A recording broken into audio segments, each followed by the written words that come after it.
desperately, desperately need size and defense and rim protection. Something Modest Buzelis cannot be your leading shot blocker. If he's your second leading shot blocker, great. So I want to ask you both, and then we could veer off into some of the local stuff.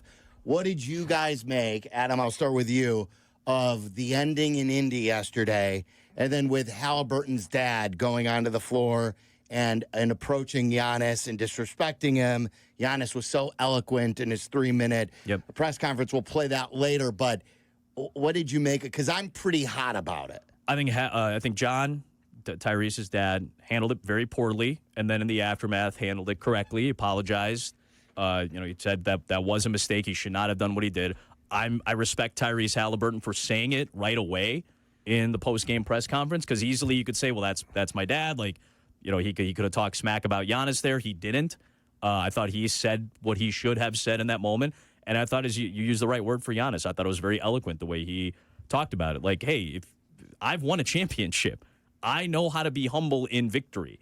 And I also know Tyrese Haliburton and the Bucks have had a back and forth all year, right? Him and Damian Lillard.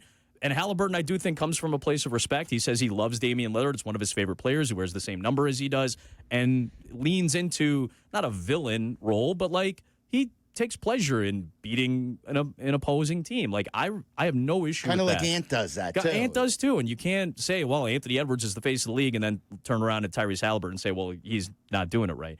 I think everybody in the postscript handled it correctly. I think the NBA does need to say, I think for the rest of these playoffs, you just can't come. You just can't come to the arena anymore. Like, oh, really? So not even in the building? I would say I do think there needs to be consequences for something like that, especially when you are that directly related or that close to the star player for one of the teams that's participating. I think you just have to say, hey, for the rest of the playoffs, however long they go, we can't have you back. Yeah. Waddle, that's my point. Like, if this was a random fan, and a random fan walked on the court, you are banned from the stadium. There's no shot you're coming back. The Yankees guy took the ball out of the glove. Banned from Yankee Stadium forever. If someone goes after Westbrook or LeBron in the crowd, they get kicked out. This is a guy who knows better, and he's still, why shouldn't he be banned for life? Forget the playoffs. Like, any average Joe who did what he did would never be allowed back in that arena. I agree with you on that. But I will also say you're not going to do that to one of your star players in the league. Right. Like, if Tyrese Haliburton is one of the 30 most recognizable players in the league, you're not going to ban his father. That's what I'm saying. Unless it was something deeper beyond, like listen, John Morant's dad has gotten into like near fisticuffs in the back with different players from other teams. That's a different story. I think going head to head with Giannis, who, by the way, if that happens in the street, Giannis is winning that fight self-control? 100 times out of 100. You're not going to do that to a star player's family. So giving that benefit of the doubt and giving that much leeway, I say you're done for these playoffs. Yeah. We'll see you next season. And if you ever do it again, then obviously it's a track record. Yeah, I'm just reacting. I don't think the NBA is going to be nearly as definitive with the punishment as ever. Totally unacceptable. I would be. I got to say, like, my first response would be, I'd be surprised if they banned him from the rest of the playoffs. I would say that they definitely, you're not going to be on the floor. You're not going to be where you are. I do think these are the conversations that happen, like, behind in the back room. And they're you're like, hey, up in a suite. We'll up in a suite. We'll make That's sure what I'm cameras saying. You are no longer allowed to be on the floor. I'd be surprised if the league banned, not saying they shouldn't, but I'd be surprised if the league banned him for the rest of the playoffs. I think they should. Nothing would shock me at this point. They could ban him for life. I'd go, okay, it makes sense. We've seen that before. They could say, we're not going to do anything because, all right, well, it's one of your star players. I guess that's also, why. like, you know this better than anybody, but you have to have a zero tolerance policy because you do grant access to the floor in a way that really doesn't exist in other sports. Like, I'm looking at the videos from last night's Clippers and Nuggets game, and there's probably 150 people who are basically on the floor who have nothing to do with either team or the league. So I can't imagine there's another sport that allows at least minimum access. This type of access, yeah, right? So, you were right. So you there. have to have a zero. And that's very fair. And actually, policy. While we've been talking, I got a text from a great friend of mine who used to work at the United Center, one of our ex-security guards who's in retirement now. And you said at the United Center that never would have happened because you're not allowed onto the floor, especially right after the game. Right. I Like, was and that's- surprised. They have it surrounded They have it usually, surrounded, right? and our, you know, I sit courtside, so I see how the security folks at the United Center work. They're very on point. It when tells comes to me, this stuff. Adam, So that the Indiana I think they had security a group, failure at that point that too, right? and they have been guilty of allowing him Yes, a little more the leeway access. than normal people should be given, despite the fact he is Haliburton's father. I think these are all discussions that are happening or have happened in the last 12 hours or whatever behind closed doors and saying like, all right, well, what do we do? What's the best for optics? How do we not upset the player and the family? But we also have to keep in mind, like, do we put him in a place where cameras can't see him? Because that's the other thing, too. When Cleveland and Indiana play, those cameras are going to be looking for him if he's in the building anywhere, and they will find him. I know the people that direct those shows. They will find him if he is in the building. So you know who's the happiest that we're having this conversation? It's probably the conversation that most people are having right now, Doc Rivers. oh, sure. Because Doc's happy that- another first-round exit. In the Well, last how couple- about, like, I mean, historic, Classic isn't form. it? That Yeah. with, what, under 40 seconds and a 7-point lead? I don't think it's ever happened in the NBA. I think Carms had the stat. In a playoff game, it was Yeah. to be that with that little time, with that much of a margin. It's an inexcusable finish.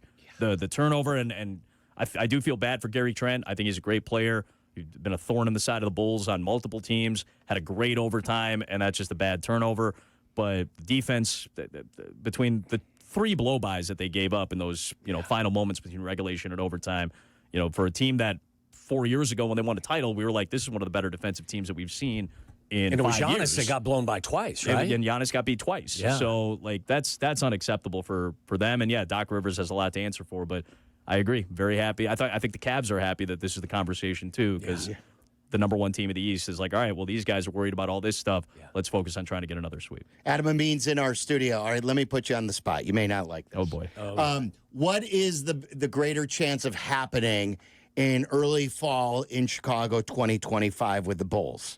Giannis is on the Bulls on opening day, or your broadcast is on Xfinity opening day? I'm going to go with the latter. I would say I think that's a much better shot than Giannis being in a you Bulls think uniform. so? What draft capital are they going to give up to actually bring Giannis to Milwaukee? I do think conversations are having or have taken place, and I'd like to think they'll take place further during the summer. So if you're asking me which one I'm more optimistic about, it's definitely the latter. It's kind of complicated, too, isn't it, Adam? Because of all their draft picks you could understand this much better than I. None of them are protected.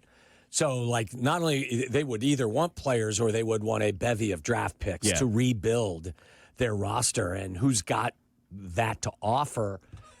It would need to be a 3-team deal, obviously, and it would have to. The thing is, I think most of the league right now feels that they can hold the Bulls hostage because of their lack of draft capital. And they're not the only team. The Bulls aren't the only team that's suffering from that. There are probably a handful of teams in the West and a couple in the East that have to deal with a lack of capital or not enough to make a big-time move that it would require a lot of capital to make the type of move that we're talking about for a player of Giannis's caliber. So while the Bulls aren't the only team, I do think other organizations that have assets like a Giannis, like a high-level player that could be dealt, they're looking at the Bulls and saying, well, we can hold them hostage for something, or they don't even have enough to give us. So if they can't figure out a second portion of the trade with another team, then we're not even going to bother dealing with them. And I think that's what's hamstringing the Bulls right now. Well, I've always preached buy low. Would you be interested at all in Zion Williamson? It's hard because of how injuries have affected multiple players the last 2 seasons. So I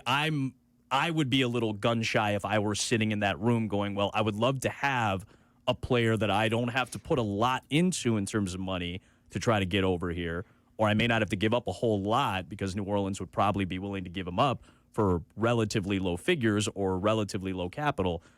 It's the injury issues that worry me because everybody's tried it. Everybody's tried it. New Orleans has a very incentive-heavy contract for Zion in terms of weight and body fat percentages, and like they've done everything they can to try to keep his weight down. And when he's been slim or when he's been svelte or when he's been healthy and in shape, man, that guy's really, really good. Is it the type of move that I would feel more comfortable with if the Bulls were like 1 or 2 or maybe 3 players away from really being like a top 4 team in the East? That's a move that I probably wouldn't hesitate as much. But the Williams injuries the last couple of years, when Levine was here, not this past season, but the year before, his injury kind of derailed a lot of things. Lonzo Ball's injury has been the talk of every conversation for this team for the last 4 years now. And I think that's what would make me a little bit gun-shy. That being said, with everything that's going against this roster, or everything that's going against this front office right now, why not take a swing is an interesting premise to base your decision-making off of. The one thing that I kind of, is that kind of stands out to me is from the Bulls, who really did some interesting things in the second half of the season. The fact that they don't play a lick of defense is one of the reasons why I think that they would be a fish out of water in the postseason, because you tell me, the game that I've watched since the playoffs have begun has been an incredibly more attractive and enjoyable watch than what you watch in the regular season, because guys are actually getting into their offensive sets, they're playing defense, and it really kind of it just separated these teams from what I did see from the Bulls, even down the stretch, and some of the things they improved on. You think that's a fair evaluation? Absolutely, that's fair. Possessions go down something like 7 to 11 possessions per game in the postseason, and while they may not sound like a lot, they add up over the course of a 48-minute game. You and I just talked about how crucial 3 defensive trips were in that Pacers-Bucks game the other night, because those possessions get that much more magnified game to game to game. We saw it in the play-in tournament. Like, Kevin Huerter had a lot of issues with Tyler Hero, and those possessions get chopped down, so they get magnified a little bit more. That doesn't mean Kevin's a bad defender, but he had some struggles that game, and you can't afford those over the course of a series. Do I think the Bulls would have hung with the Cavs? Absolutely not. Right. Maybe they get a game because, if you're the 8th seed, you're taking on that speaks more volumes about Cleveland and how good they've been this year than it does about the Bulls necessarily, because you saw what they did with Miami, just swept them out of the building in Game 4. But I think the Bulls would have been competitive for a couple games, but that Cleveland team would have blown you out because they play the style of defense that can negate all the good things that you do on offense. And the Bulls did a lot of good things on offense in the last 20, 25 we games. We saw the Heat actually ratchet up the defense in the play-in. In the play-in game, they looked a little bit sharper. And again, that's where I really do want to see Billy Donovan get back to the postseason with a roster that he feels more comfortable. I'm disappointed that we weren't calling playoff basketball this past week, because I just wanted to see what he would look like second time around in this city with the roster that he feels a little bit more comfortable with, making the type of adjustments that are necessary to find success in the postseason. That's where Spoelstra is really, really good. And even his adjustments and his X and O capability and his tactical nature, by 55. They still got beat by 50 plus in a Game 4. So it is a completely different style of basketball. It's the style that I like. Is it probably sustainable for 82 games? No. But I would like to see maybe the league take note of this. Yes. You're not going to cut down on three-point shooting. And I don't want to see what we saw 20 years ago when the hand check rules were so stringent that you're seeing games get played into the 80s and 90s. Like, that's not the style of ball that I think any one of us want to see, because we do like some of the fast-paced nature and the impressive shot making. There's got to be a balance somewhere. I also think that every 20 years the league starts to shift back and forth, and we can't really see it while we're in the middle of the forest. When you take a step back, now we can say, well, 20 years ago it was like this. 10 years ago it was like this. 5 years from now, we might be saying something completely different about the game that was played in 2025 compared to the game that's going to be played in 2030, because some of those concepts, some of the personnel, that has swung back in the direction of, let's play like Cleveland. Let's have 2 bigs out there, because that might help us protect the rim a little bit better, and that forces teams into a slower pace of game. We have a slew of shot makers in the college game that are copying the Steph Curry model they saw when they were kids, and now they're getting into the NBA 15 years later, and maybe their ability is really good, but they get used to a new style of play because of how that pendulum has swung back. It's like, Silvy, you were the first one that said you like the kid from Duke. The big kid as well. Like, yeah, because for the Bulls, for the Bulls would be like a nice good rim protector. Kaman Malawach and Derek Queen, I think, are 2 guys, and I would prefer Malawach because of his defensive prowess. I think are 2 guys that where the Bulls will probably draft. Now, listen, maybe lightning strikes and some great things happen, but where they will probably most likely end up being is somewhere between 7 and 11. So Malawach or Queen might be available at that point, and I would really like Malawach just to take pressure off of the center position. I imagine the plan is to trade Vucevic and certainly shop him, because that's what they wanted to do before, and they still feel like he deserves. I would like to see Nikola Vucevic on a team that's contending, because he's a good guy. He's been a pro. I think he's eaten a lot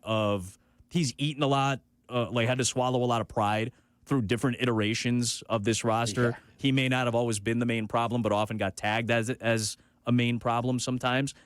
That's fair. That can be fair, by the way. I'm not saying that's fair or unfair, but I want to see him have a shot at a legitimate spot for a title contention. Drafting a kid like Malawach would take all pressure off the front office to be like, well, we have to hold on to a veteran presence. You have your center position then for the next 4 years. I think Zach Collins and Jalen Smith are two very capable centers in this league, but they're probably better suited against backup bigs on other teams. They perform better against backups. Malawach has already been kind of tested, played for South Sudan, played against the Olympic team in the Olympic run-up and in the tournament itself. So he's got a different kind of experience. I feel like he'd be a great pick if somehow the Bulls can end up landing him, and they desperately, desperately need size and defense and rim protection. Yeah. Something. Modest Buzelis cannot be your leading shot blocker. If he's your second leading shot blocker, great. That means you're probably playing defense elsewhere too. He can't be your leading shot blocker. All right.